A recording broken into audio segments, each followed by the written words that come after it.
Hello my dear viewers, I am Vishwanath. మన సాహిత్యం. Charles Dickens ఈ పేరు 2 శతాబ్దాలుగా దాదాపు వినిపిస్తూనే ఉంది. అప్పటికి ఇప్పటికీ ఎన్నిసార్లు ఆ పేరు విన్నా, ఎన్నిసార్లు ఆయన నవలలు చదివినా మళ్లీ మళ్లీ చదవాలనిపించే కుతూహలం ఎవ్వరికీ ఎప్పటికీ ఆగదు. ప్రతిరోజు కొన్ని వందల పేజీలు ఆయన సాహిత్యాన్ని చదవనేటువంటి పాఠకుడు గాని, రచయితలు గాని ఉండరు. ముఖ్యంగా రచయిత అన్నవాడు చార్లెస్ డికెన్స్ ను చదవకుండా ఒక్క అడుగు కూడా ముందుకు వేయలేడు. ఆయన రచనా శైలి ఎలా ఉంటుంది, ఆయన రాసినటువంటి విధానం ఎలా ఉంటుంది, ఆయన ఏ విధంగా రాశాడు, ఆయన జీవిత చరిత్ర ఏటో మనం ఇప్పుడు తెలుసుకోవాలంటే చిన్న కథనాన్ని మనం చేద్దాం.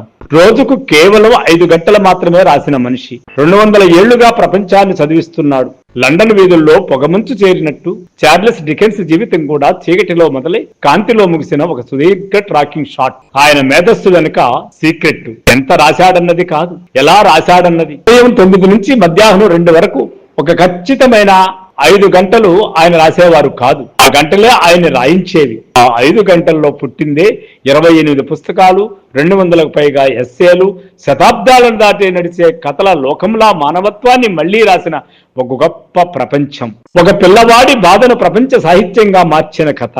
1812 పోర్ట్ స్మిత్ చిన్న పట్టణం, పెద్ద కలలు. కానీ 12 ఏళ్లకే ఆ కలలన్నీ ఒకే దెబ్బతో నేలకు చేరాయి. తండ్రి అప్పులు తీర్చలేక జైల్లో ఉండేవాడు. ఇంటికి తాళం. చిన్న చార్లెస్ బ్లాకింగ్ ఫ్యాక్టరీలో షూ పాలిష్ బాటిల్స్ కట్టే పని. కొంతమంది అక్కడే ముగిసిపోతారు. డికెన్స్ మాత్రం అక్కడే పుట్టాడు. అది ఓ డ్రామా కాదు, ఓ టెర్రర్, ఓ ట్రిగ్గర్, ఒక రచయిత ఆవిష్కరణకు అదృశ్య ఆరంభ సంగీతం. ఆ చీకటి డేవిడ్ కంపోర్ఫీల్డ్ అవుతుంది.